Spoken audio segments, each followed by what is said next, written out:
할렐루야.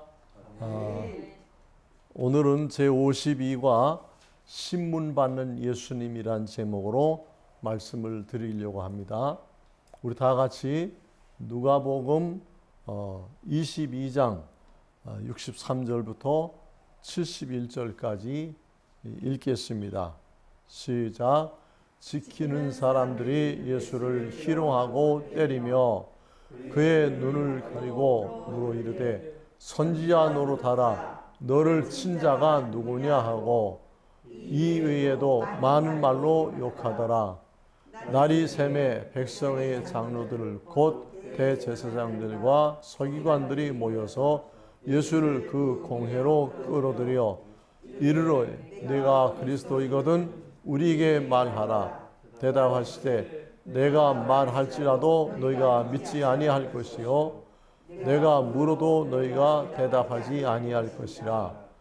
그러나 이제부터는 인자가 하나님의 권능의 우편에 앉아 있으리라 하시니 다 이르되 그러면 내가 하나님의 아들이냐 대답하시되 너희들이 내가 그라고 말하고 있느니라.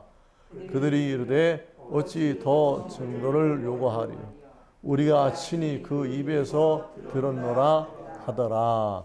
아멘. 시작하는 말을 제가 읽어드리겠습니다. 가룟 유다의 배신으로 대제사장과 군병들에 의해 감람산에서 잡히신 예수님은 예루살렘 공회의 법정에서 신문을 받으셨습니다. 완악하고 살기등등한 자들이 희롱하고 때리며 욕을 해도 예수님은 담대하게 자신이 하나님의 아들로서 이 세상 죄인들을 구원하러 오신 구세주이신 것을 선포하셨습니다. 놀라운 우리 예수님의 모습을 우리가 성경을 통해서 이렇게 보고 있습니다. 예수님은 오로지 우리 죄인들을 구원해서 천국으로 인도하고자 하는 그 한 가지 목적만을 위해서 이 땅에 오셨고 끝까지 십자가에 죽으실 때까지 그 사명에 최선을 다하셨다는 사실 기억하고 계신 줄 믿습니다. 네. 제가 오래전에 한 20여 년 전에 러시아의 하바롭스크라고 하는 곳에 선교를 하기 위해서 갔었어요. 근데 그때 그 선교를 하러 간 것은 우리 목사님들 여러분들이 이렇게 백석대학의 장상선 총장님과 한 팀이 돼가지고 그 하바롭스크 교회 그 목사님과 협력을 하고 그 중국의 그 흑룡강성 일대에 있는 그 초석교회 그 초석교회 지도자들이 목사들이 없었어요. 거의 다 평신도들이었는데 그 평신도들인데도 성령을 받아가지고 그분들이 사람들을 전도하고 또 그 교인들에게 하나님 말씀을 전하고 이런 사람들이에요. 그분들을 이제 25명인가를 우리가 초청을 했어요. 우리가 돈을 모아서 그분들이 오고 가는 비행기 싹하고 또 그분들이 2주간 동안 하바르스크에서 먹고 자고 하는 비용을 또 대고 그리고 중국으로 돌아갈 때는 또 이제 여기서 돈을 벌었다는 돈 벌러 온다고 왔으니까 돈을 벌었다는 표로 돈을 또 얼마씩을 들여서 그러니까 아주 참 특별 장학생들로 초청을 해서 이렇게 교육을 했어요. 그래서 우리가 이제 하바르스크에서 이제 거기서 사역을 하는 중에 이제 워낙 바쁘니까 새벽 예배부터 시작해서 밤 10시까지 계속 강사들은 우리 목사님들은 돌아가고 그분들은 그냥 그저 밥 먹는 시간, 화장실 가는 시간 빼놓고는 전부 다 강사가 바뀌면서 계속 강의를 듣는 거예요. 그런데도 조는 사람 하나도 없고 얼마나 열심히 듣는지 몰라요. 이제 우리 강사들이 이제 한 3교대, 4교대 이렇게 해가지고 이제 거기 또 지역에 있는 다른 지역에 있는 우리 한국인 선교사님들을 좀 돌아보고 격려하기 위해서 각오를 했었어요. 그때 제가 이제 깜사몰스크에 있는 소년원에도 방문했어요. 소년원에 미리 좀 조인해달라고 그래가지고 소년원생들에게 위문품을 잔뜩 준비해가지고 가서 말씀을 전했던 기억이 나요. 근데 이제 이 하바rov스크는 그 아모르 강이라는 큰 강이 있어요. 아주 뭐 한강보다 훨씬 더 큰 강이죠. 그 강이 하바rov스크에서 이제 바다로 흘러 들어가는 거예요. 근데 그 강이 원래 상류는 중국의 흑룡강성이에요. 흑룡강성이 이제 국경을 넘어서 이 러시아로 통과해서 그 흘러오다가 하바rov스크에서 이렇게 이제 바다로 들어가는데 그 하구에는 그야말로 뭐 바다같이 넓어요. 어마어마하다. 그러니까 나라가 땅덩어리가 크니까 강도 크더라고요. 근데 거기 이제 그 지역에 거기가 이제 깜사몰스크라고 하는 곳을 갔는데 깜사몰스크가 어디냐 하면은 인공위성을 띄우는 그런 지역이에요. 그러니까 옛날부터 이제 그 소련이 인공위성을 아주 미국과 경쟁적으로 이렇게 우주를 개발했었잖아요. 거기 이제 그걸 보러 간 건 아니고, 근데 그 지역에 있는 선교사님들을 좀 격려하러 갔는데, 근데 이제 야간이 밤새도록 가는 기차를 타고 이제 갔어요. 거기 러시아는 대륙 횡단하는 야간 열차가 있어서 그 열차는 다 침대 칸이에요. 그래서 의자에 앉아서 못 가요. 밤새도록 가야 되니까. 그래서 그 침대 칸에서 이제 누워서 피곤한 사람 자기도 하고 이러고 가는데 한 칸에 이제 4명씩 앉을 수 있도록 2층으로 침대가 되어 있는데 근데 그걸 타고 이제 밤새 달려가는데 하여튼 이 러시아는 땅이 얼마나 넓은지 그냥 끝없는 평지예요. 끝없는 평야. 근데 그 평야를 계속 달려가는데 기차는 열심히 달려가는데 거기가 거기 같아요. 뭐 다른 게 없어. 우리나라는 산도 있고 뭣도 있고 그런데 거긴 그냥 평야 지대니까 그냥 거기가 거기 같더라. 그래서 새벽에 이제 그 깜사몰스크역에 도착해서 내렸는데 이제 그쪽에 선교사님이 이제 마중을 나와서 가서 이제 선교사님 집에 갔더니 이제 뭐 아침을 이렇게 준비해줘서 그걸들 먹고 그리고 이제 뭐 열차에서 자고 왔으니까 한번 우주선 띄운 데도 가보고 또 아모르강 유원지도 가보자고. 그래서 이제 버스를 타고 갔어요.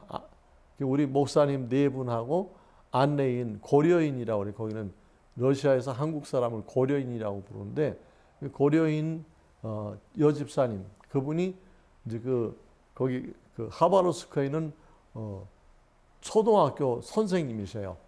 그분은 거기서 태어나서 거기서 자라나서 학교 선생님을 하는데 근데 그분이 이제 한국말도 잘하니까 통역을 하려고 이제 갔는데 그래서 우주선 센터 거기 가서 구경도 좀 하고 또 이제 아모르강 거기 갔는데 아모르강에 가보니까 뭐 유원지인데 옛날에 제가 한 50년 그 이전에 이 뚝섬의 유원지가 있었는데 비슷해요. 아주 러시아가 워낙 가난하고 못 사는 나라니까 뭘 시설이 제대로 해놓은 게 없어요. 근데 러시아 사람들은 거기 와서 막 재미있다고 그러고 노는데 우리가 보니까 너무 시시해. 강만 좀 봤어. 야, 강이 어쩜 이렇게 바다같이 넓으냐. 그러고 이제 구경을 하고 오는데 돌아오는 버스를 탔는데 어느 지점에 오니까 가죽 코트를 발에 끌릴 정도로 이렇게 입은 어떤 젊은 한 30대 후반 이런 체격이 큰 사람이 우리 통역하는 집사님 보고 당신들 내리라고 그래요. 버스 정거장에서. 그러니까 그분이 당황을 하는데 어쨌든 목사님들 내리세요. 내려야 된답니다. 내렸더니 그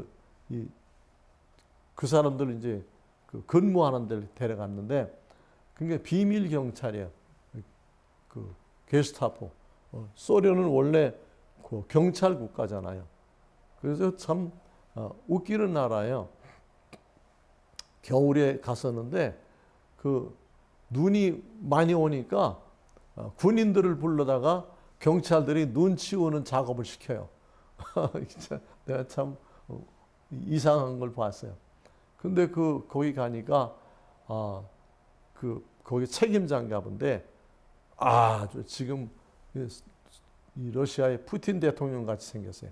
머리도 그냥 그렇게 생기고 눈이 파란 그 옥구슬 같은 눈동자인데 그 앉아서 우리한테 이제 그 신분증하고 다 인적 사항을 정리해가지고 물어보는 거예요.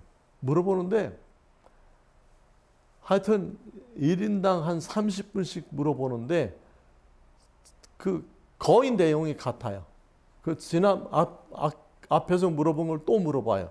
그러니까 통역을 또 해주는 사람이 있어. 통역을 한테 우리 한국말로 하면 그 사람이 이제 또 러시아 말로 이제 받아서 하는데, 그러니까 그 신문이라는 게 무섭더군요. 신문 받아봤어요, 여러분? 경찰서에 가서 검사 앞에 가서 신문을 하는데 계속 같은 걸 물어봐요. 30분 전에 했던 거 또 30분 후에 또 하고 또 그 다음 시간에 또 하고. 그러니까 우리 네 사람을 계속 몇 번을 돌아가면서 그렇게 하는데, 야, 그때는 이제 러시아가 어느 시절이냐면은 막 외국인 관광객들을 잡아서 뭐 그냥 죄를 만들어 가지고 감옥에 가둬요. 그러고는 뭐 재판을 해가지고 벌금 7천만 원 내야 풀어준다, 이렇게 그런 무법천지였었어요. 근데 우리 목사님들이 뭐 돈도 없는데 겨우 선교비 가지고 갔는데 지금 그런 사람들한테 걸린 거예요. 그래가지고 그냥 아니 별것도 아닌데 뭐 하러 왔냐, 뭐 어디서 뭐 하는 사람이냐, 뭐 이런 거 물어보는 거예요. 근데 그거를 또 물어보고, 그러니까 틀리게 말하면 그걸 이제 문제를 삼으려고 하는데, 뭐 우리가 뭐 그 정도야 그냥 아까 했던 거 또 대답할 수 있죠. 근데 이 통역하던 집사님이 성함이 지금 기억이 안 나는데 그 여자 집사님이 갑자기 그냥 막 쥐야 그러더니 그냥 러시아 그 취조관한테, 책임자한테 막 삿대질하면서 소리 지르고 러시아 말로 막 그러는 거예요.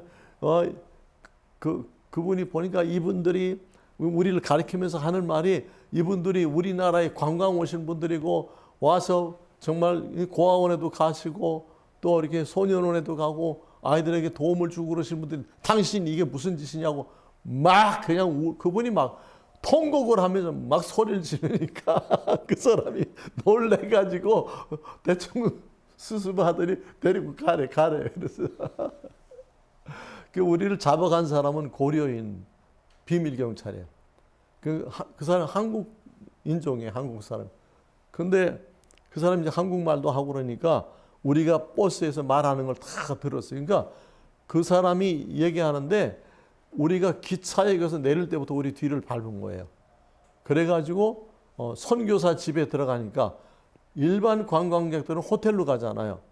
근데 선교사 집에 들어가고, 그리고 또 거기서 밥만 먹고 나와가지고 또 버스를 타고 가는데 그 깜자몰스 그 인공위성 띄우는 거길 가니까 요것들 뭐가 있나 보다, 이제 그런 거예요.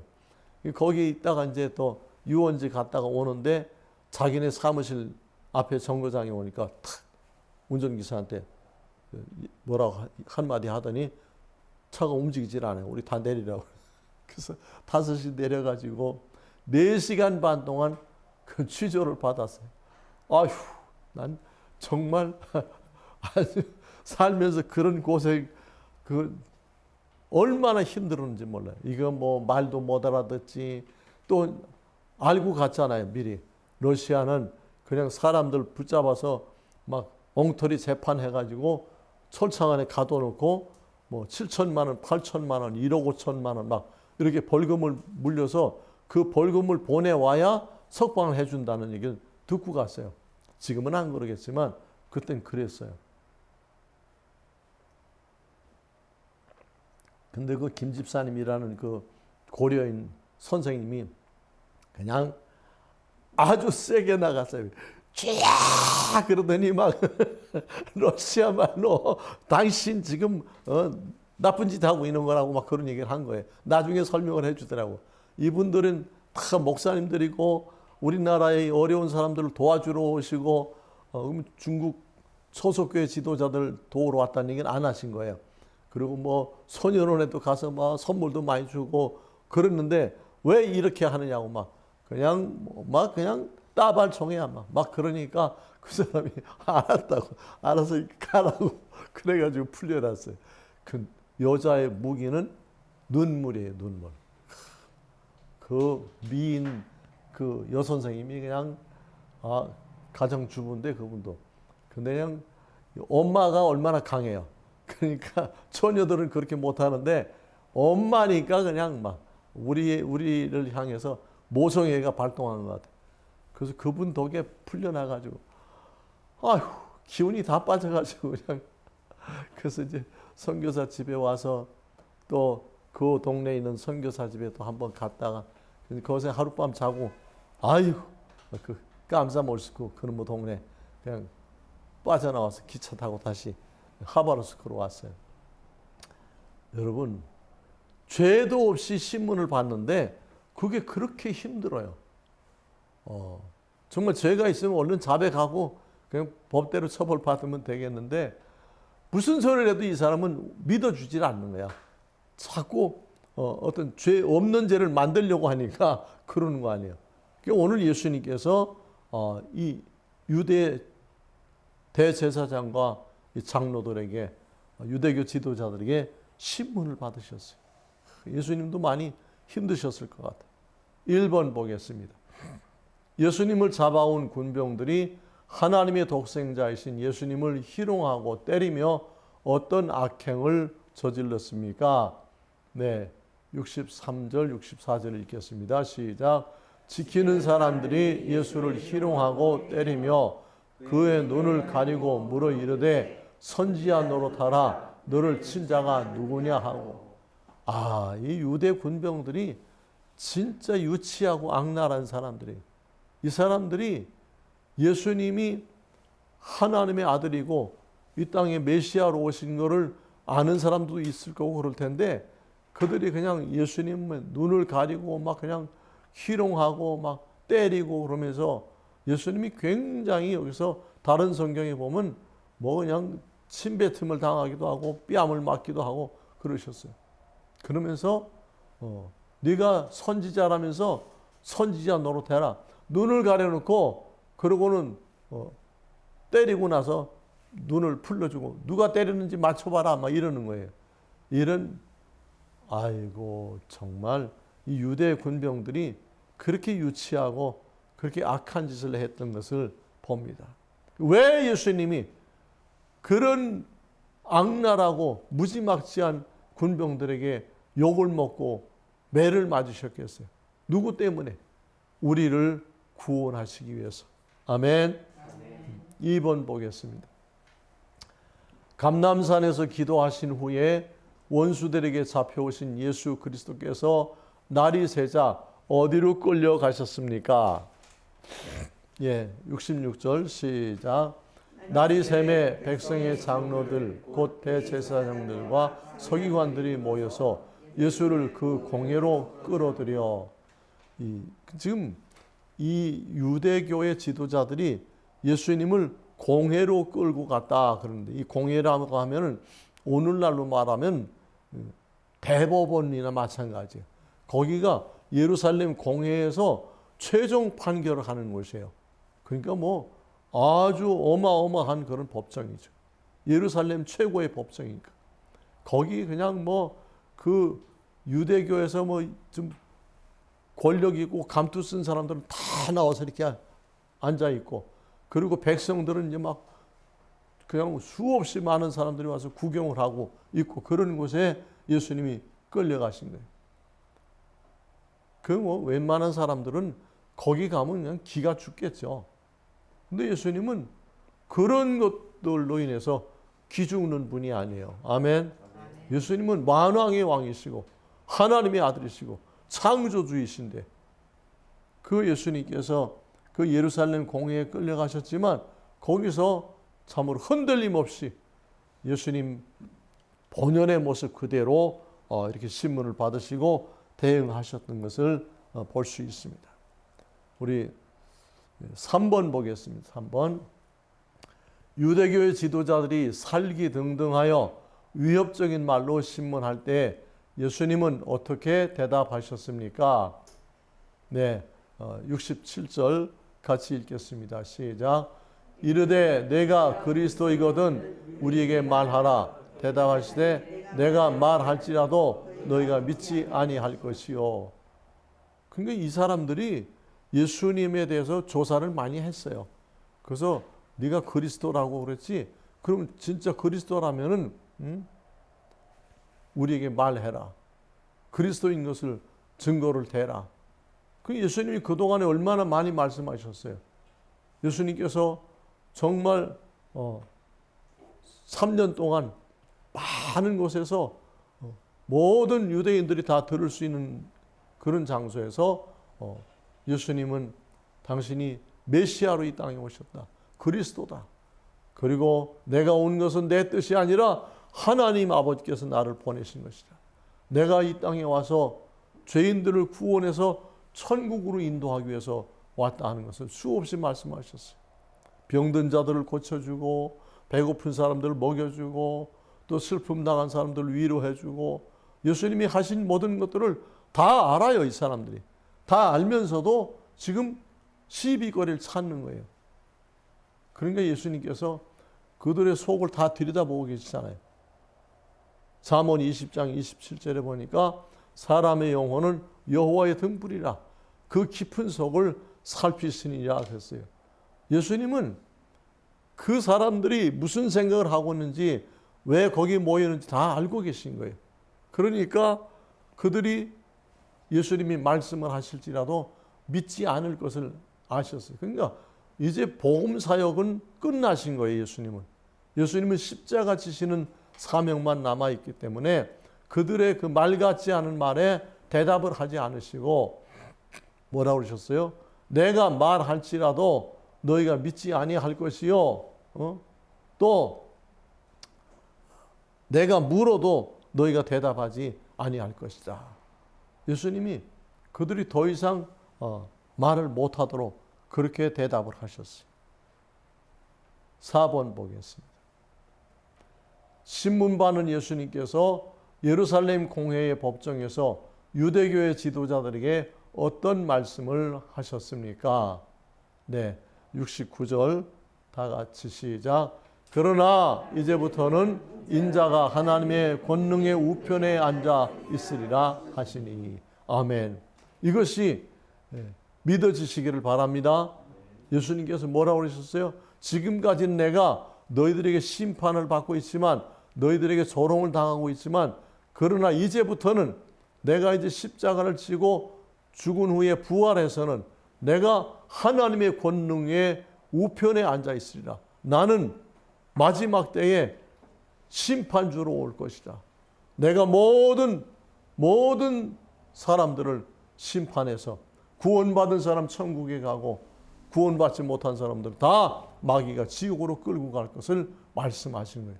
기독교는 뭐라고요? 기독교는 죄인들을 구원해서 천국으로 인도하는 그 오직 한 가지 목적밖에 없어요. 예수님이 그것만을 위해서 오셨고 그 일만을 하다가 가신 거예요. 그래서 마지막에 뭐라고 하십니까?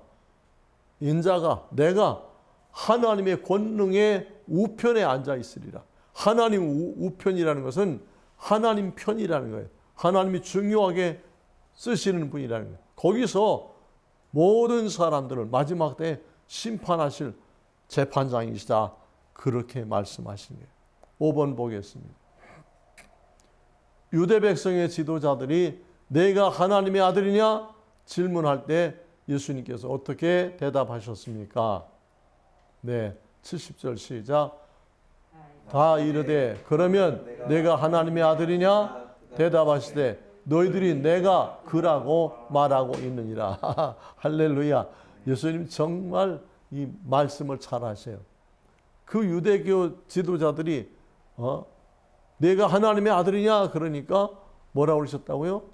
너희들이 내가 그라고, 그가 누구예요? 하나님의 아들이라고 지금 말하고 있지 않느냐? 알면서 뭘 또 묻느냐 그거예요.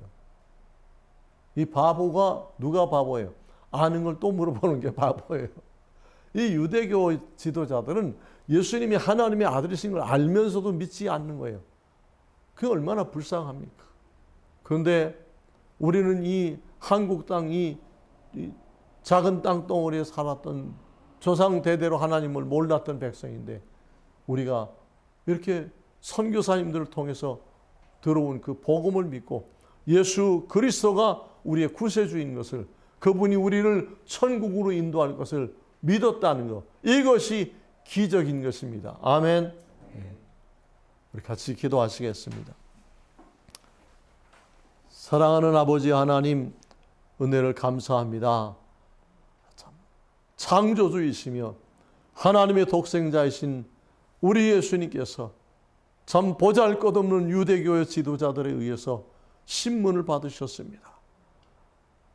구타를 당하시고 참 억울한 일을 당하셨습니다. 그러나 우리 예수님께서는 그들과 맞상대하지 않으시고 그 마지막 순간에도 거기서 내가 하나님의 아들이고 내가 마지막 때에 심판주로 재판장으로 올 것을 선포하시면서 그들에게도 예수님을 믿을 수 있는 기회가 있어지기를 기도하는 마음으로 복음을 선포하셨습니다. 오 하나님, 오늘 신문 받는 예수님, 이 말씀을 보고 듣는 모든 사람들이 다 예수 그리스도를 믿어서 천국에서 주님과 더불어 영생 복락을 누릴 수 있도록 주님 은혜 나려 주시옵소서. 감사를 드리며 모든 말씀 예수님의 이름으로 기도하옵나이다. 아멘.